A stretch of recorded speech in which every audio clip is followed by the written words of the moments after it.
Queria fazer uma breve introdução. Essas semanas o Rafa trouxe algo para nós no grupo de louvor em relação à reverência. Trouxe por 2 vezes que Deus tinha ministrado algo no coração dele em relação a nós como ministros de louvor e a nós como corpo de Cristo na igreja. Muitas vezes a gente chega na igreja e não tem o nosso coração prostrado para o culto. Então a palavra que Deus ministrou no meu coração não foi de hoje. Eu estava num estudo aqui onde a pastora Margarete estava passando o estudo para nós. Aí o pastor veio complementar, quem sabe nos estudos sabe que ele sempre vem, né? Colocar a cerejinha no bolo. Deus falou algo no meu coração, me tratou a respeito de uma situação. Eu não lembro, irmãos, porque depois da pandemia passou, eu não me recordo se eu agradeci à igreja por ter me apoiado quando eu passei na eletiva do Conselho Tutelar. Então, eu estou aqui agradecendo à igreja como corpo que eu faço parte, cada um dos irmãos, em especial a vida do meu pastor, a vida da minha pastora, o meu marido e os meus amigos que tiveram do início ao fim abílio e carinho. E esse agradecimento eu estendo para cada um dos irmãos que não foram obrigados a votar em mim, mas me deram um voto de confiança. E graças a Deus eu entrei e hoje estou como conselheira tutelar no nosso município. Por que Deus tratou isso comigo, irmãos? Todas as vezes que eu e o Douglas temos um projeto, vou abrir algo particular para vocês aqui. Porque, de fato, o pastor fala que quando a gente vem ministrar alguma palavra, a gente tem que ser transparente e verdadeiro. Então, não tem como eu vir aqui pregar algo que eu não vivo. E os irmãos que têm particularidade comigo, que a gente tem mais intimidade, sabem do meu jeito que eu sou curta e grossa. E Deus tratou comigo algo em relação à honra.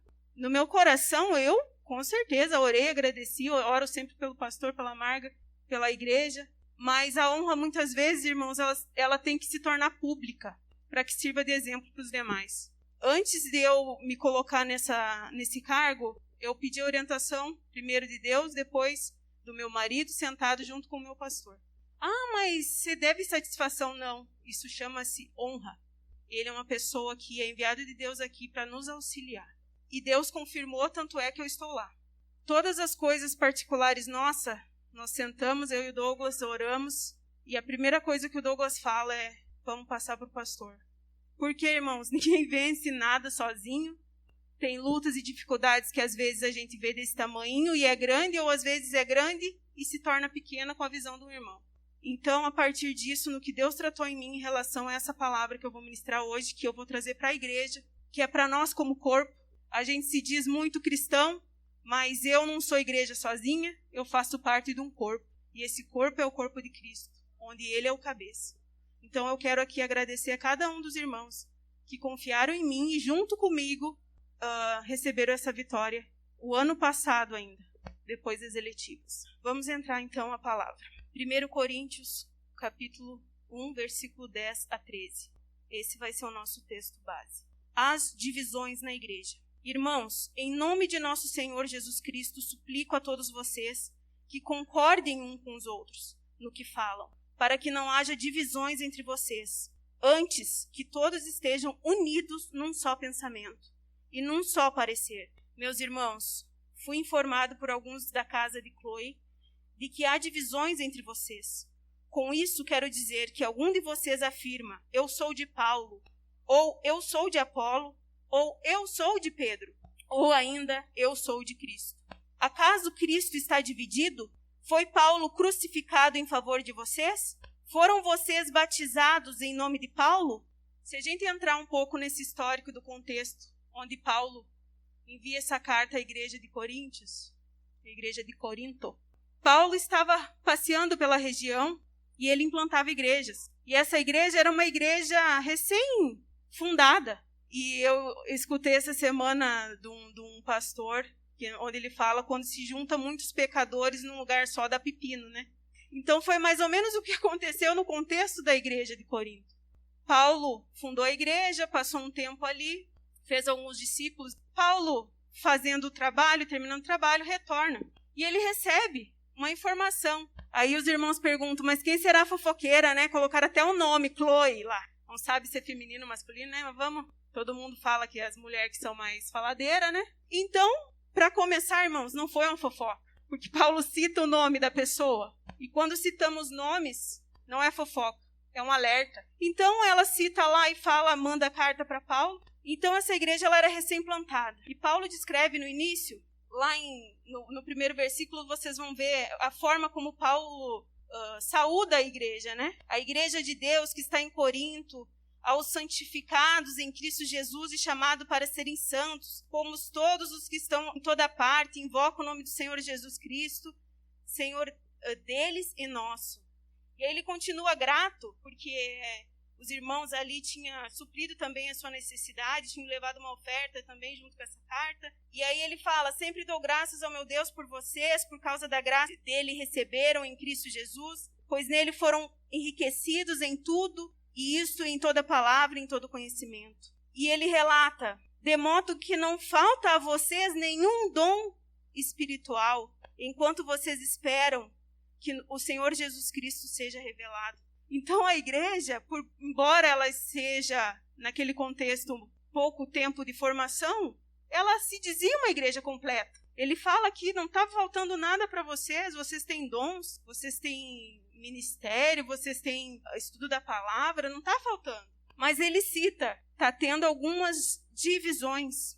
E essas divisões são elas. Conduta cristã, dos capítulos 7 e 10. A forma do culto, 1 Coríntios, dos capítulos 11 ao 14, ele trata sobre isso. E havia uma divergência na igreja sobre a ressurreição. Os gregos não acreditavam que Jesus era o próprio Deus. Eles não acreditavam em ressurreição, não acreditavam que Deus enviou seu Filho a esse mundo para morrer por um bando de pecadores. Essa pergunta que eu faço essa noite para nós como corpo, irmãos. Mudou alguma coisa daquela época para os nossos dias, no contexto igreja? Eu falo igreja nós hoje, Batista Independente aqui, porque a gente primeiro tem que falar de nós. Mudou alguma coisa dessas divisões?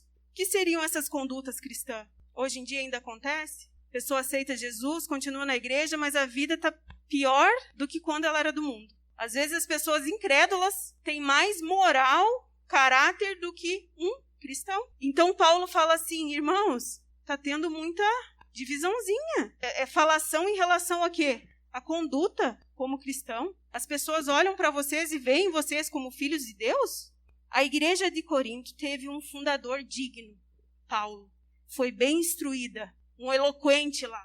Apolo era um filósofo eloquente, ele sabia colocar as palavras, ele sabia tocar no coração das pessoas, ele dominava o que ele fazia. Tinha a turma que falava, não, sou mais de Apolo, Apolo é sábio.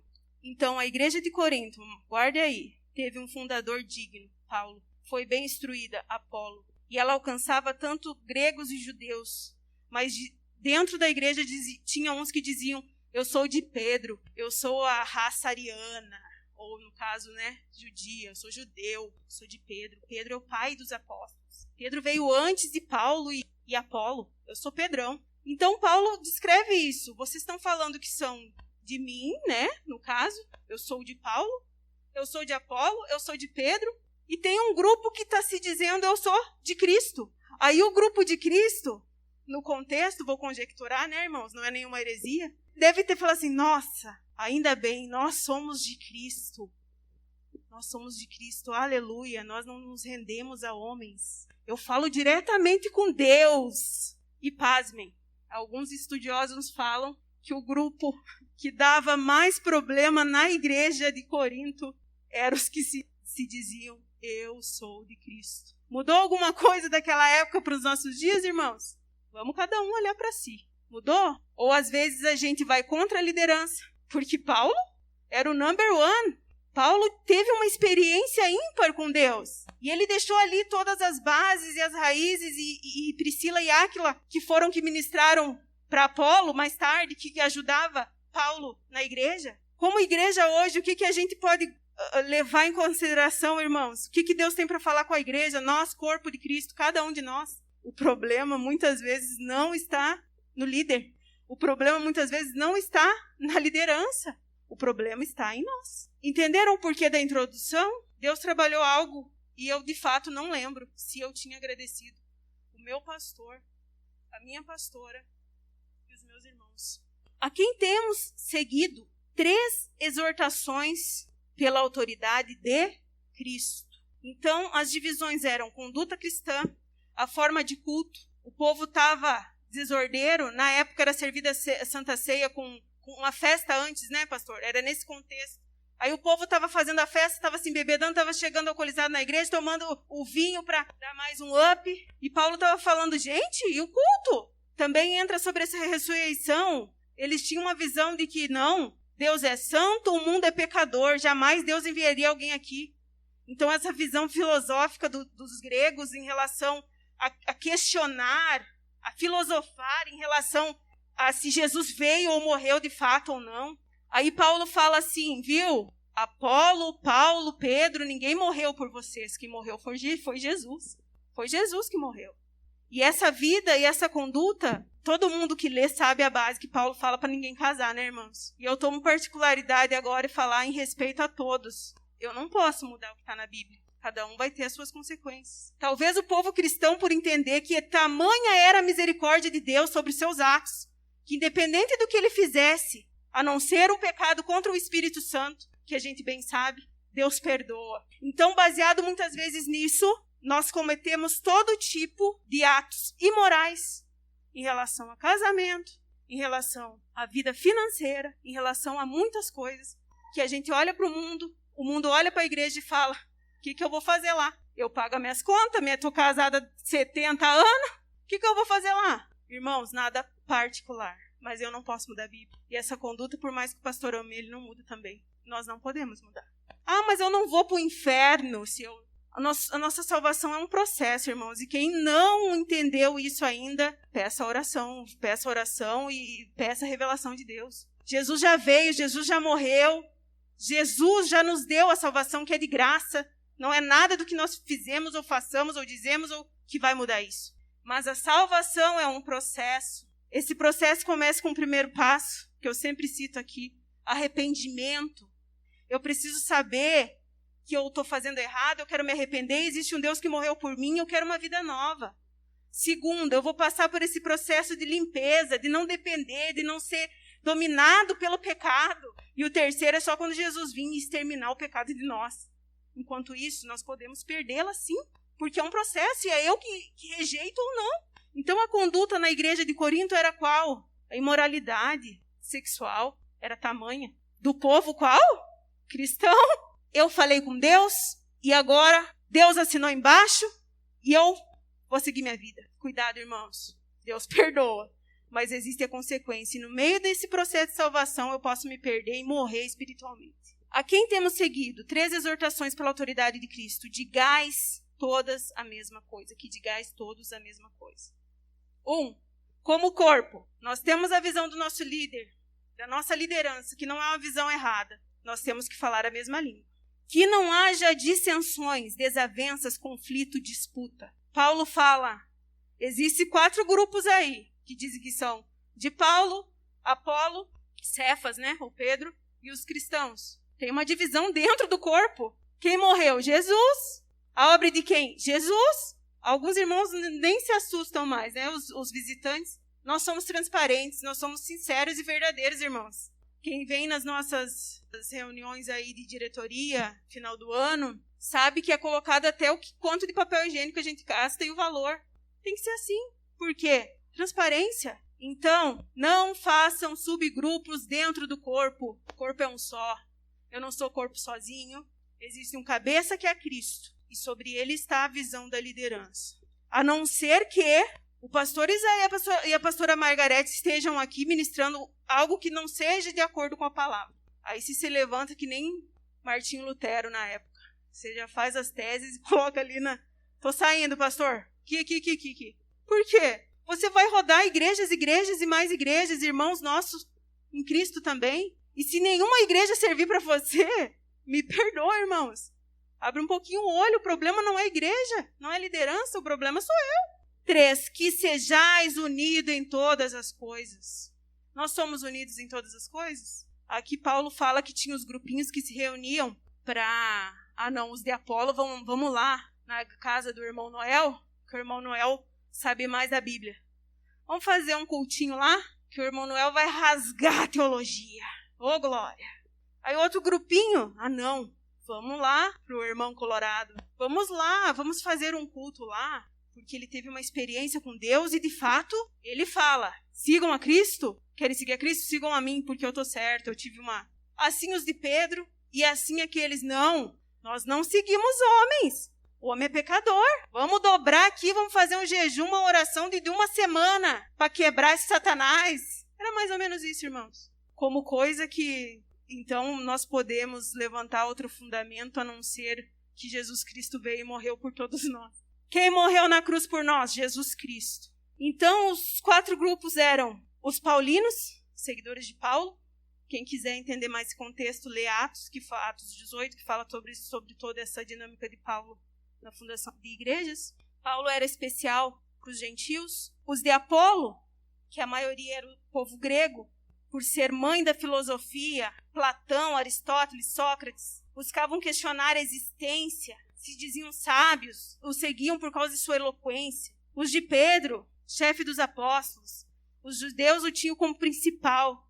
Veio antes de Paulo, veio antes de Apolo. Estamos falando de todos aí, e Paulo descreve aqui, não é sabedoria humana, no decorrer da carta ele fala, isso é loucura para os homens, porque Deus realmente fala com seus filhos. Irmãos, uma pergunta bem... Tem algum milionário aqui, financeiramente? Não tem? Nós somos todos iguais. Deus levanta alguns, são exceções. Eu acredito que quando Deus fala isso, é para dizer, nós somos iguais aqui. Não tem diferença, não tem acepção. E se está tendo, algo precisamos mudar. Precisamos mudar nosso conceito. Nos dias atuais, vemos muitos mais grupos do que Paulo apresentou aqui na igreja de Corinto. E podemos ainda fazer paralelo na época e atualmente, pois ainda estão expostos os de Armínio, os de Calvino, os teólogos, filósofos e os cristãos. Bem mais do que linhas teológicas, preferência por pregadores, pastores e ministérios, o grupo que, segundo os estudiosos, trouxe todos esses problemas para a igreja de Corinto, divisões, condutas erradas, prestavam o culto de forma indevida e não acreditavam que Deus enviou o seu Filho para o mundo, foi o grupo dos cristãos. Por quê? Não sujeitavam a liderança nenhuma de homens. Alguma semelhança com os nossos dias, ou só lá na igreja de Corinto? Imoralidade, fofocas, divisões, se opõem à liderança, pé no mundo, pé na igreja, falsa liberdade, seguem a si mesmo, falam mal dos seus pastores. Tudo isso em nome de Deus. Não sigo um homem, sigo Deus. Mudamos a nossa conduta. Muitos no mundo têm mais moral que qualquer um de alguns cristãos. Os cristãos, por ter desfrutado da misericórdia divina, abusam, já estão com seus corações curvados aos prazeres e anseios. E fazem isso sabendo que Jesus já morreu por nós, que não importa o tipo de pecado, exceto contra o Espírito Santo, mas Deus não muda sua conduta, nunca mudou. A igreja de Corinto não estava falando a mesma coisa. A igreja de Corinto estava disputando espaço um com os outros, com posicionamentos teológicos diferentes. A igreja de Corinto não estava prestando culto devido a Deus. A igreja de Corinto não estava em unidade. Havia 4 grupos diferentes. E hoje, quantos grupos há divididos em nossa igreja? Não só Paulo, ao escrever essa carta, estava falando para a igreja. Se unam. Bem mais do que nos separa é aquele que nos une, Jesus Cristo. Jesus deixa isso claro em João 17:11. Desejando que a igreja como corpo seja unida. Eu não estou mais no mundo, mas eles estão no mundo. E eu vou para ti, Pai Santo.